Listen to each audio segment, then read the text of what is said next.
বিসমিল্লাহির রহমানির রহিম। আসসালামু আলাইকুম রহমতুল্লাহ। আমি ইয়াকুব আলী গার্লস কলেজ থেকে অর্থনীতি সহকারী অধ্যাপক শিরিন আক্তার একাদশ শ্রেণীর নবীন শিক্ষার্থীদের অনলাইন ক্লাসে স্বাগতম জানাচ্ছি। আজ আমি তোমাদের অর্থনীতি প্রথম পত্রের প্রথম অধ্যায়ের আলোচনা করব। তোমরা অর্থনীতির বই, পেন্সিল, স্কেল এবং খাতা নিয়ে ক্লাসটি করবে। শুরু করছি। প্রথম অধ্যায়টি হচ্ছে মৌলিক অর্থনৈতিক সমস্যা এবং এর সমাধান। এখানে আমি প্রথমে তোমাদের অর্থনীতির সংজ্ঞা বিষয়ে আলোচনা করব এবং দুষ্প্রাপ্যতা নির্বাচন এবং উৎপাদন সম্ভাবনা রেখা কীভাবে অঙ্কন করা যায় সে বিষয়ে তোমাদের আমি দেখাবো।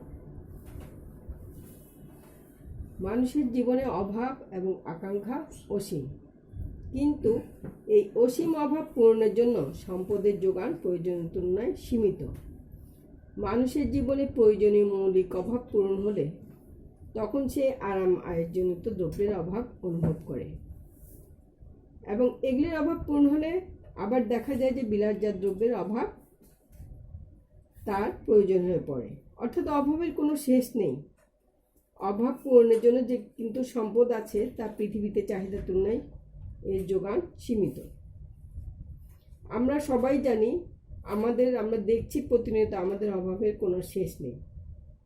অর্থনীতির জনক অ্যাডাম স্মিথ অর্থনীতিকে সম্পদের বিজ্ঞান বলে অভিহিত করেছেন, কিন্তু অর্থনীতির গ্রহণযোগ্য সংজ্ঞা দিয়েছেন অধ্যাপক এল রবিন্স। 1931 সালে তার প্রকাশিত গ্রন্থ An Essay on the Nature and Significance of Economic Science গ্রন্থে উনি একটি সংজ্ঞা দিয়েছেন। অধ্যাপক এল রবিন্স বলেন, অর্থনীতি এমন একটি বিজ্ঞান যা অসীম অভাব এবং বিকল্প ব্যবহারযোগ্য দুষ্প্রাপ্য সম্পদের মধ্যে সমন্বয় সাধন সংক্রান্ত মানবীয় আচরণ বিশ্লেষণ করে। তিনি এই গ্রন্থে তার এই বইয়ে তিনি অর্থনীতিকে স্বল্পতার বিজ্ঞান বলে অভিহিত করেন। এল রবিন্সের সংজ্ঞা বিশ্লেষণ করলে মানব জীবনের নিচের তিনটা বৈশিষ্ট্য আমরা দেখতে পাই। প্রথমত হচ্ছে অসীম অভাব। আমাদের জীবনের তিনটা বৈশিষ্ট্য আমরা দেখতে পাই এল রবিন্সের সংজ্ঞা বিশ্লেষণ করলে। 1, অসীম অভাব। 2, সম্পদ বা অভাবপূর্ণ সম্পদ সীমিত এবং দুষ্প্রাপ্য। তৃতীয়ত, সীমিত সম্পদের বিকল্প ব্যবহার করা যায়।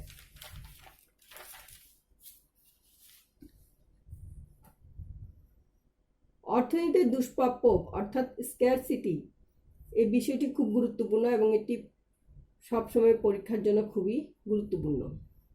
দুষ্প্রাপ্যতা বলতে বোঝায় মানব জীবনে যে অসীম অভাব পূরণের জন্য যে সম্পদ সেটি সীমিত এবং অপ্রচুর, অর্থাৎ দুষ্প্রাপ্য। মানুষের অভাব পূরণের জন্য যে পরিমাণ সম্পদ পৃথিবীতে প্রয়োজন সে পরিমাণ সম্পদের সরবরাহ প্রকৃতিতে নেই। এই সকল প্রয়োজনীয় সম্পদের যে অভাব তাকেই অর্থনীতিতে দুষ্প্রাপ্যতা হিসেবে চিহ্নিত করা হয়। নির্বাচন হচ্ছে চয়েস। মানুষের অভাব অসীম, কিন্তু এই অসীম অভাব পূরণের জন্য প্রয়োজনীয় সম্পদের যোগান স্বল্প অর্থাৎ কম। সম্পদের পরিমাণ সীমিত বলে কোনো একটা নির্দিষ্ট সময়ে সকল অভাব একসাথে পূরণ করা সম্ভব নয়। আবার অসংখ্য অভাবের মধ্যে সব অভাব সমান গুরুত্বপূর্ণ নয়। এই জন্যই নির্ধারণ করতে হয় কোন অভাবগুলো অতি জরুরি সেগুলি আগে পূরণ করতে হবে এবং কোন অভাবগুলি কম গুরুত্বপূর্ণ সেগুলি পরবর্তী সময়ে পূরণ করা হবে। এইভাবে অসংখ্য অভাবের মধ্য থেকে গুরুত্ব অনুসারে কিছু অভাবের বাছাইকে অর্থনীতিতে অভাবের নির্বাচন বলা হয়। অর্থনীতিবিদ পল এ স্যামুয়েলসনের মতে অর্থনীতি হলো নির্বাচনের বিজ্ঞান। একটা উদাহরণ সাহায্যে বিষয়টা ব্যাখ্যা করা যেতে পারে। যেমন একজন ক্রেতা 500 টাকা নিয়ে বাজারে গেলেন। তার দরকার চাল, ডাল, তেল, মাছ, মাংস, সবজি ইত্যাদি দ্রব্য তার কেনা দরকার, কিন্তু ক্রেতার আছে মাত্র 500 টাকা।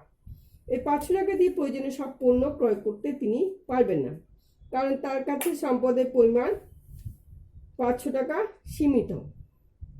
এক্ষেত্রে তিনি ওই সকল পণ্যই আগে কিনবেন যেগুলি তার কাছে বেশি গুরুত্বপূর্ণ।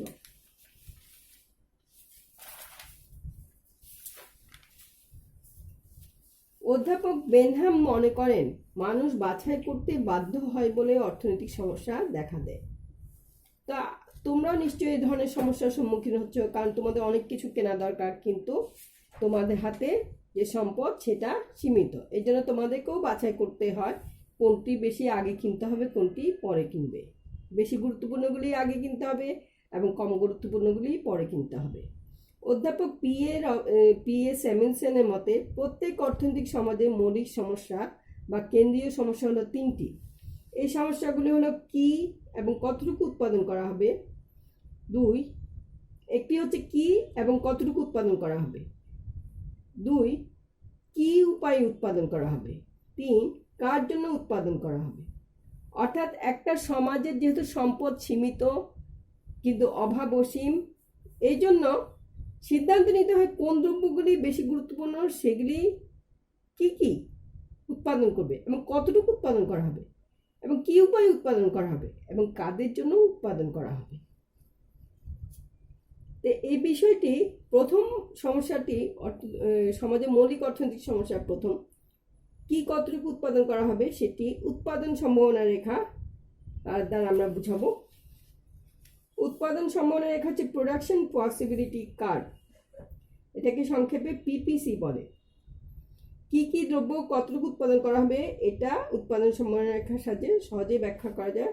উৎপাদন সম্ভাবনা রেখাটি আগে আমরা দেখি কাকে বলে। উৎপাদন সম্ভাবনা রেখা হলো এমন একটা রেখা যার বিভিন্ন বিন্দুতে নির্দিষ্ট পরিমাণ সম্পদ ও চলতি প্রযুক্তির সাপেক্ষে দুটি উৎপন্ন দ্রব্যের সম্ভাব্য বিভিন্ন সংমিশ্রণ নির্দেশ করা হয়। আমরা এখন তোমাদের পাঠ্য বই থেকে একটি উৎপাদন সম্ভাবনা রেখা যে সূচি আছে তার ভিত্তিতে উৎপাদন সম্ভাবনা রেখা অঙ্কন করা হয়েছে, সেটি আমি তোমাদেরকে চিত্রে যে ব্যাখ্যা আছে চিত্রটি কিভাবে আঁকতে হবে সেটা আমি দেখাবো। পরে আমি বোর্ডে দুটি প্রশ্নের চিত্র এঁকে দেখাবো। এই জন্য তোমাদেরকে বলেছি পেন্সিল, স্কেল এবং খাতা নিয়ে বসতে। তাহলে তোমরা আমার সাথে সাথে যদি করো তোমাদের এটা সহজে বুঝতে পারবে, করতেও কোনো অসুবিধা হবে না।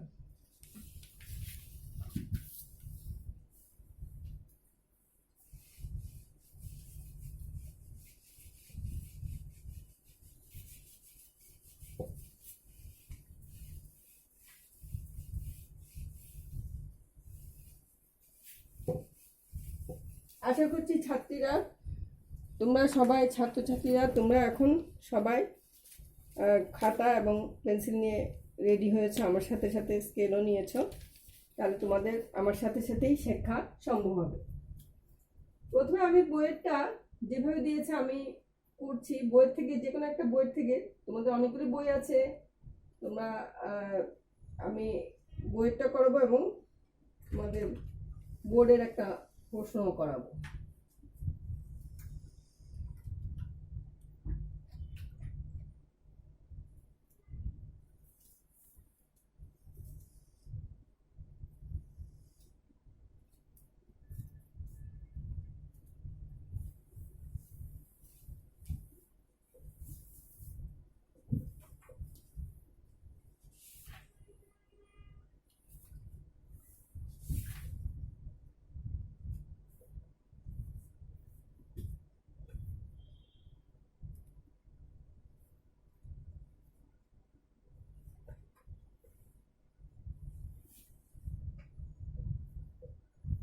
সংমিশ্রণ বিন্দু, খাদ্য উৎপাদন, কাপড় উৎপাদন। একটা সমাজে দুটো দ্রব্য মনে করো খাদ্য এবং কাপড় উৎপাদন করবে, তাহলে কোন দ্রব্যটি কতটুকু উৎপাদন করবে এটি উৎপাদন সম্ভাবনা রেখার সাহায্যে দেখানো হচ্ছে। এই বিন্দুতে খাদ্য উৎপাদন শূন্য হলে কাপড় উৎপাদন 15 লক্ষ মিটার, এটা লক্ষ মিটারে দেখানো হচ্ছে কাপড়।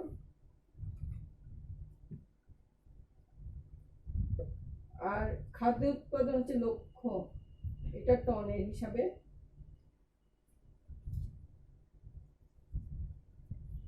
বি বিন্দুতে 1 লক্ষ টন খাদ্য উৎপাদন হলে কাপড় উৎপাদন হচ্ছে 14 লক্ষ টন, 14 লক্ষ মিটার।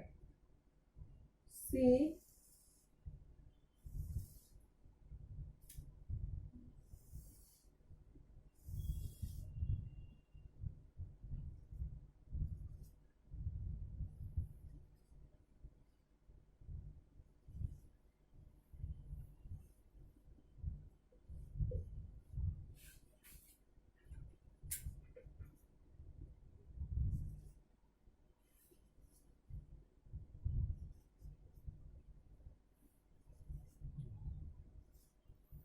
এখন আমরা এটা চিত্রের সাহায্যে দেখাবো।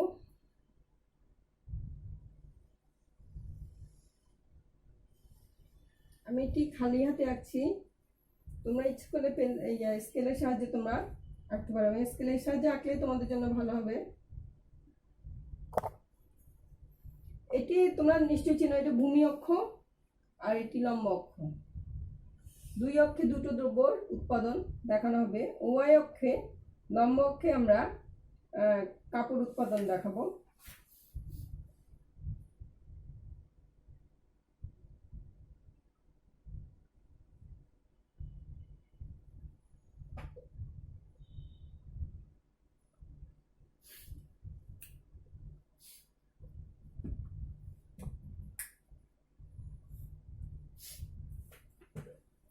কাপড় নিচে খাদ্য।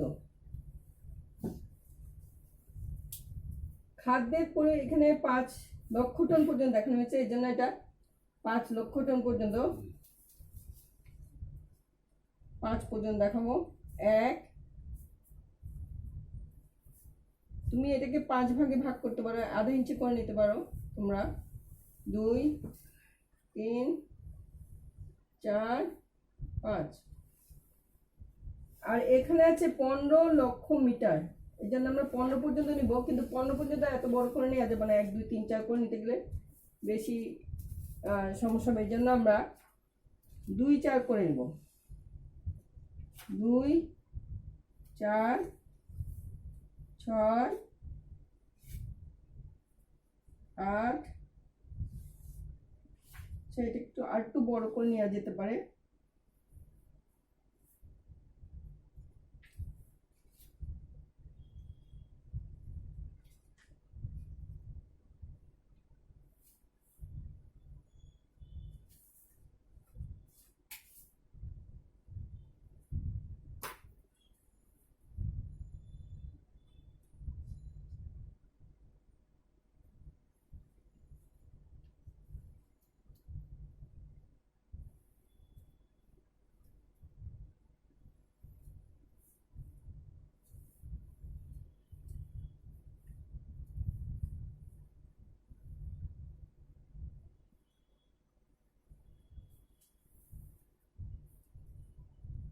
দুই, 4, 6, 8, 10, 12, 14, 16। আমি এখানে 16 পর্যন্ত নিয়েছি, কারণ এর ভিতর 15 পর্যন্ত হয়ে যাবে তাহলে আমাদের।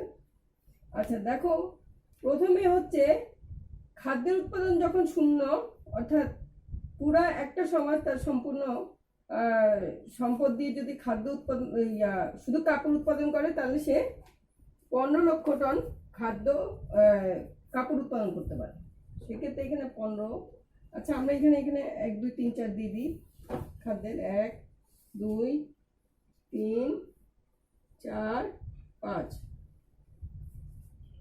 কাপড় উৎপাদন যখন 15 লক্ষ টন, 15 লক্ষ মিটার, তখন খাদ্যের উৎপাদন শূন্য। এই যে খাদ্য উৎপাদন শূন্য, কাপড় উৎপাদন হচ্ছে 15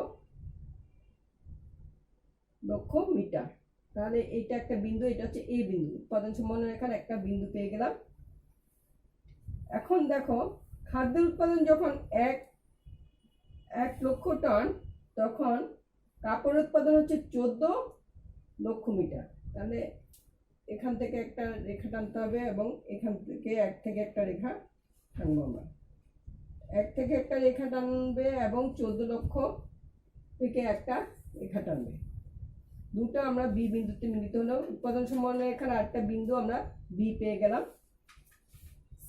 তারপর দেখো, খাদ্য উৎপাদন যখন 2 লক্ষ টন, কাপড় উৎপাদন হচ্ছে 12 লক্ষ মিটার। তাহলে 2 থেকে এখানে 12 থেকে একটা রেখা টানবে এবং 2 থেকে একটা রেখা টানবে।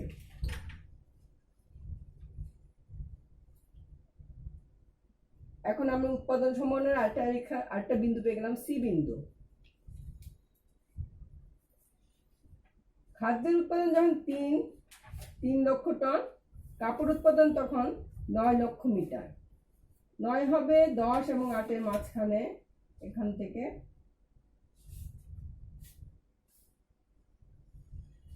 আর এখানে 3 থেকে একটা রেখা টেনেছি আমি, এটা হচ্ছে ডি বিন্দু। তারপর খাদ্য উৎপাদন যখন 4 লক্ষ টন, কাপড় উৎপাদন তখন 5 লক্ষ মিটার। 5 হচ্ছে 4 আর 6-এর মাঝখানে, 5, এই যে 5, এখানে আমরা 9 লিখে রাখতে পারি, তাদের মধ্যে সুবিধা হবে। 5 থেকে একটা রেখা টানো এবং 4 থেকে একটা রেখা টানলে উভয় হচ্ছে ই বিন্দুতে মিলিত হয়েছে। এবং যখন খাদ্যের উৎপাদন 5 লক্ষ টন, তখন কাপড় কিন্তু উৎপাদন করাই আর সম্ভব না, যেন কাপড় উৎপাদন তখন 0, আর খাদ্যের উৎপাদন তখন কত? 5 লক্ষ টন, 5 লক্ষ মিটার। এখন এটা এক বিন্দুতে দেখাচ্ছি আমরা। এখন A B C D E F এই বিন্দুগুলি যোগ করে উৎপাদন সম্ভাবনা রেখা অঙ্কন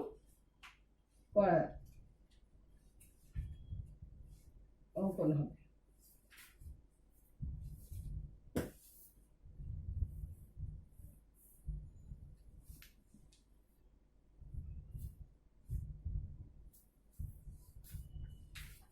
তাহলে দেখো উৎপাদন সম্ভাবনা রেখা কিভাবে অঙ্কন করেছি দেখেছ? এখন দেখো আমি আবার বলছি, এই বিন্দুতে যখন 15 লক্ষ মিটার কাপড় উৎপাদন করে, তখন কিন্তু খাদ্য উৎপাদন সম্ভবই না। অর্থাৎ পুরো সম্পদটা দিয়ে শুধু কাপড় উৎপাদন করা হলে খাদ্যের উৎপাদন আর সম্ভব নয়। আবার দেখো এক বিন্দুতে দেখো পুরো সম্পদ দিয়ে শুধু যদি খাদ্য উৎপাদন করে, তাহলে কাপড় উৎপাদন সম্ভব নয়, সেক্ষেত্রে কাপড় উৎপাদন তখন 0 হবে। কিন্তু দুটো দ্রব্যই কিন্তু উৎপাদন করতে চাইলে সেক্ষেত্রে বি সি ডি ই বিন্দুতে উৎপাদন করা সম্ভব। অর্থাৎ একটা সমাজ চাইলে দুটো দ্রব্যই উৎপাদন করতে পারে, বা মনে করো একজন উদ্যোক্তা চাইলে দুটো দ্রব্যই উৎপাদন করতে পারে, যদি বি সি ডি ই বিন্দুতে অবস্থান করে।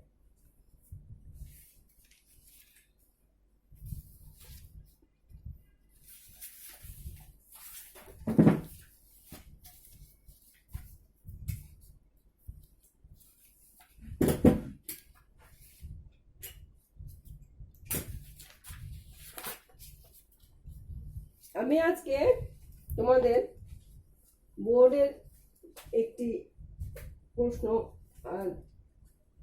উৎপাদন সম্ভাবনা রেখা কিভাবে অঙ্কন করতে হয়, এরকম বিভিন্ন প্রশ্ন আসে, যে একটা সূচি দেওয়া থাকে এবং বলা হয় যে উৎপাদন সম্ভাবনা রেখাটি অঙ্কন করো, এবং এর বিভিন্ন বিন্দু ব্যাখ্যা বলা হয়।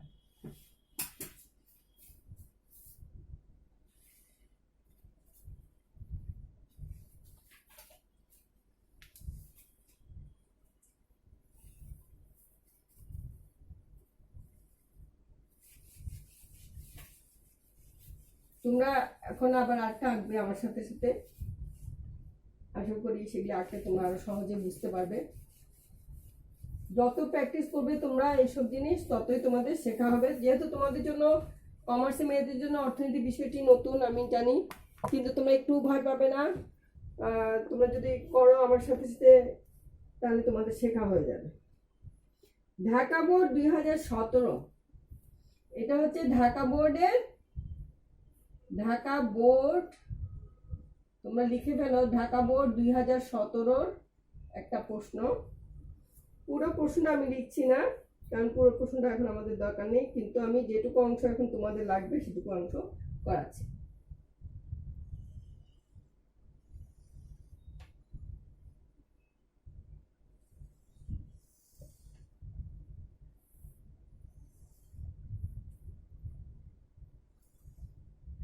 এক্স দ্রব্য, এখানে হচ্ছে এক্স দ্রব্য, ওয়াই দ্রব্য।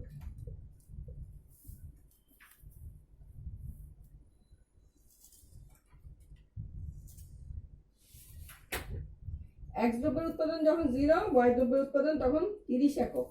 যে এককে ব্যাখ্যা করা হবে, একক, একক মানে এত টি।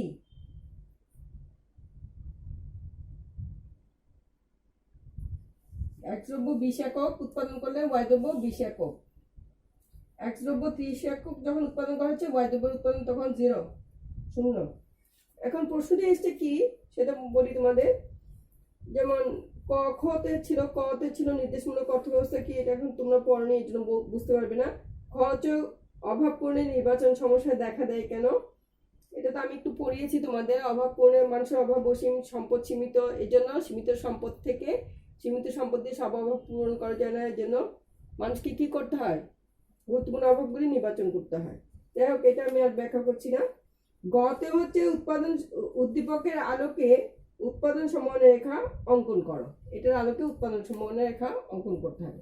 তাহলে আমরা এখানে আঁকছি, এখন আমরা অঙ্কন করছি এটার আলোকে।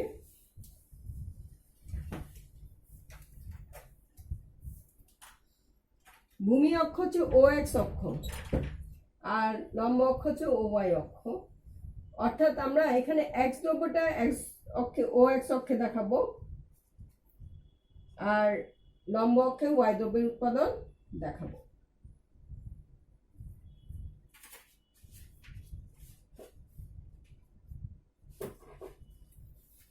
এক্স দ্রব্যের উৎপাদন দেখো মোট 30 পর্যন্ত আছে না। তাহলে আমরা এর আগে আমরা যেটা করেছি ওটা 1 2 3 4 করে করেছি, কিন্তু আমাদের দেখতে হবে যে সংখ্যা এখানে কি আছে, সেই অনুযায়ী আমাদেরকে এটাকে ভাগ করতে হবে। 30 পর্যন্ত 1 2 3 4 করে নেওয়ার দরকার নেই, আমরা 10 20 30 করে নিতে পারি। 10 20 30।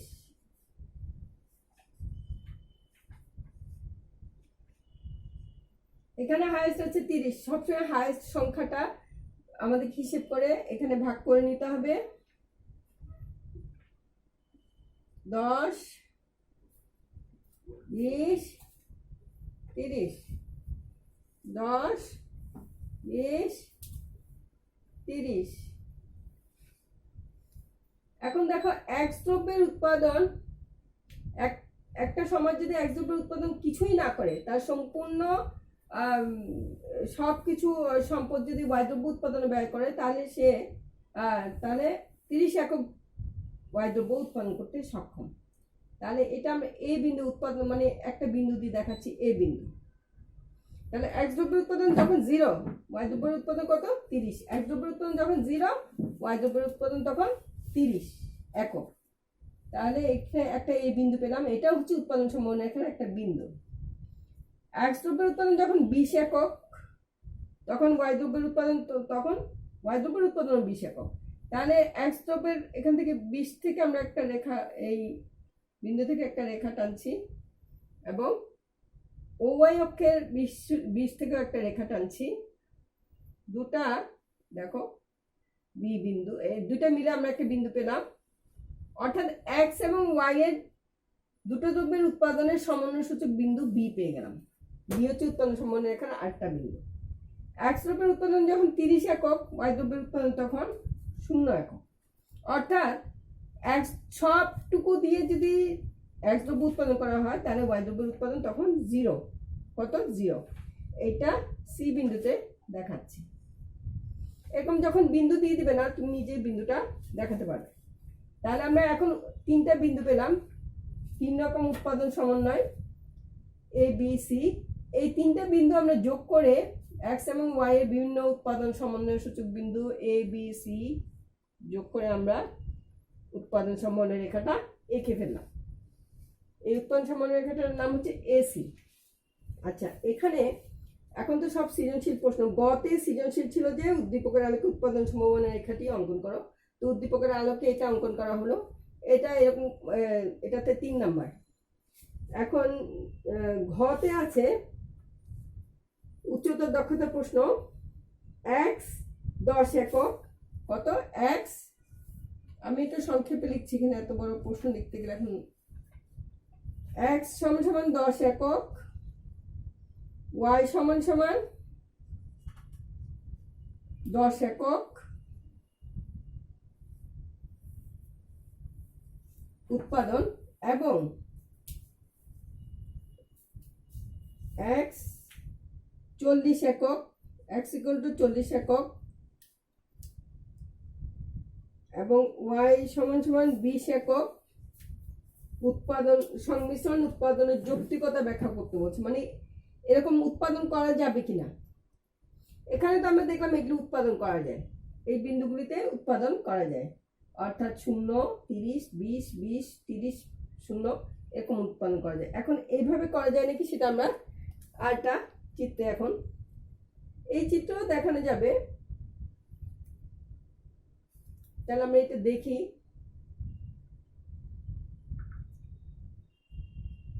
আচ্ছা, এক্স এর পরিমাণ, এইটার নিয়ম হচ্ছে আরেকটা চিত্র আঁকা।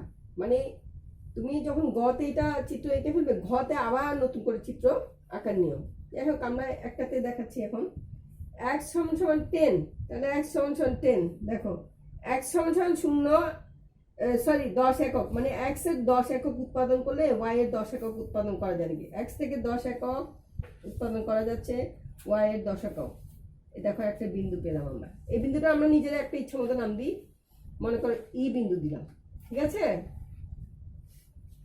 তাহলে দেখো এটা একটা পেলাম, আরেকটা বলছে x এর 40 একক এবং y এর 20 একক। x এর 40 একক কিন্তু এখানে আমরা দেখাইনি, এখন আমরা এটা দেখাবো। দেখো মনে করো 40, এটা সমান সমান তো 10 20 30 40। y এর 20 একক, y এর এই যে 20 একক, দেখছো 20 একক, y এর 20 থেকে একটা রেখা টেনে একদম আমরা ওই এখানকার x থেকে, x এর 40 থেকে আমরা একটা রেখা টানবো। এটা এই দুইটা বিন্দুতে বলতেছে যে উৎপাদন সম্ভাবনা রেখা হচ্ছে AC। এই রেখার বিভিন্ন বিন্দুতে উৎপাদন সম্ভব আমরা দেখলাম। এই রেখার ভিতরে একটা রেখা ই বিন্দু এবং এর বাইরে একটা রেখা F বিন্দু, এখানে উৎপাদন সম্ভব কিনা। প্রথমেই তোমরা জেনে নাও উৎপাদন সম্ভাবনা রেখার মধ্যেই, উৎপাদন সম্ভাবনা রেখার বিভিন্ন বিন্দুতেই উৎপাদন দক্ষ এবং যুক্তিপূর্ণ। কারণ হচ্ছে সম্পদ সীমাবদ্ধ, সীমাবদ্ধ সম্পদ দিয়ে উৎপাদন সম্ভাবনা রেখার যে কোনো বিন্দুতে উৎপাদন করলেই সমাজের সর্বোচ্চ উৎপাদন হয়। এই রেখার ভিতরে উৎপাদন করা সম্ভব, যেমন ই বিন্দুতে x এর পরিমাণ x 10 একক, y 10 একক উৎপাদন করা সম্ভব। কারণ মনে করো কারো যদি 1000 টাকা থাকে, সে যদি 500 টাকা খরচ করে, তাহলে তার কি হচ্ছে 500 টাকা খরচ করা সম্ভব, কিন্তু আরো 500 টাকা রয়ে যাচ্ছে না। তেমনি ই বিন্দুতে উৎপাদন করা সম্ভব, কিন্তু সেটা সম্পদের পরিপূর্ণ সদ্ব্যবহার সম্ভব নয়। আবার এক বিন্দু, তাহলে ই বিন্দুতে একটা সমাজ চাইলে উৎপাদন করতে পারে, কিন্তু উৎপাদন যুক্তিযুক্ত নয়, কারণ সম্পূর্ণ সম্পদের পূর্ণ সদ্ব্যবহার ই বিন্দুতে হয় নাই। কারণ চাইলে ই বিন্দু থেকে গিয়ে এইটুকু পর্যন্ত যেতে পারবে এবং এখানেও যেতে পারবে, অর্থাৎ x এবং y দুটোই বেশি দ্রব্য উৎপাদন করা সম্ভব। তাহলে ই বিন্দুতে উৎপাদন সম্ভব হলো সমাজ, একটা সমাজ ই বিন্দুতে উৎপাদন করবে না, বরং A B C বা উৎপাদন সম্ভাবনা রেখার যে কোনো বিন্দুতে সে উৎপাদন করবে। আবার দেখো এক বিন্দুতে উৎপাদন সম্ভব কিনা সেটাও জানতে চেয়েছে, যে x 40 একক এবং y 20 একক উৎপাদন করা সম্ভব কিনা। হ্যাঁ, এইটা দেখো x 40 একক এবং y 20 একক উৎপাদন, এটা এক বিন্দুটা হচ্ছে উৎপাদন সম্ভাবনা রেখার বাইরের একটা বিন্দু। এই বিন্দুতে উৎপাদন সম্ভব নয়, এক বিন্দুতে উৎপাদন সম্ভব নয়, কারণ উৎপাদন সম্ভাবনা রেখার বাইরে একটা বিন্দু। কারণ একটা সমাজ তার যতটুকু সম্পদ আছে তার চেয়ে বেশি সম্পদ সে ব্যবহার করতে পারে না। তাহলে এক বিন্দুতে উৎপাদন সম্ভব নয়, কারণ মনে করো যতটুকু সম্পদ আছে তার চেয়ে বেশি সম্পদ ব্যবহার করা সম্ভব না। মনে করো তোমার 1 খণ্ড জমি আছে, তুমি কি এই জমির বাইরে ব্যবহার করতে পারবে? এই জমির ভিতরে উৎপাদন করতে হবে, এর বাইরে আরেকটা জমি ব্যবহার করা সম্ভব নয়। বুঝেছ? তাহলে উৎপাদন সম্ভাবনা রেখার বাইরের এক বিন্দুতে কোনো উৎপাদন সম্ভব নয়, বরং উৎপাদন সম্ভাবনা রেখার যে কোনো বিন্দু এ বি সি বিন্দুতে উৎপাদন সম্ভব, কিন্তু এক বিন্দুতে উৎপাদন সম্ভব নয়। ই বিন্দুতে উৎপাদন সম্ভব, কিন্তু ই বিন্দুতে সমাজ উৎপাদন করবে না, কারণ এখানে সম্পদের পরিপূর্ণ সদ্ব্যবহার হয়নি। আর এক বিন্দুতে সম্পদ সীমিত, এই জন্য উৎপাদন সম্ভব নয়। তা আজকে এই পর্যন্ত তোমাদের আমি দুটো বোর্ডের দুটো প্রশ্ন, একটা প্রশ্নই করলাম, আর হচ্ছে বইয়ের একটা জিনিস করলাম। তোমরা এটা বাসায় বসে প্র্যাকটিস করবে, আবার পড়বে। এটা তোমাদের জন্য নতুন সাবজেক্ট, কিন্তু অবশ্যই তোমাদের এটা ডিগ্রি বলো, অনার্স বলো, সবগুলোতে পড়তে হবে। জন্য তোমরা জানতে হবে, পড়তে হবে, শিখতে হবে। তা আজ এই পর্যন্ত। আশা করছি সামনের ক্লাসগুলিতে তোমরা আরো সহজ হবে, তোমরা বই পড়ে আয়ত্ত করতে পারবে। ঠিক আছে? আসসালামু আলাইকুম। ভালো থাকো তোমরা, সুস্থ থাকো, তোমাদের শুভকামনায়। আল্লাহ হাফেজ।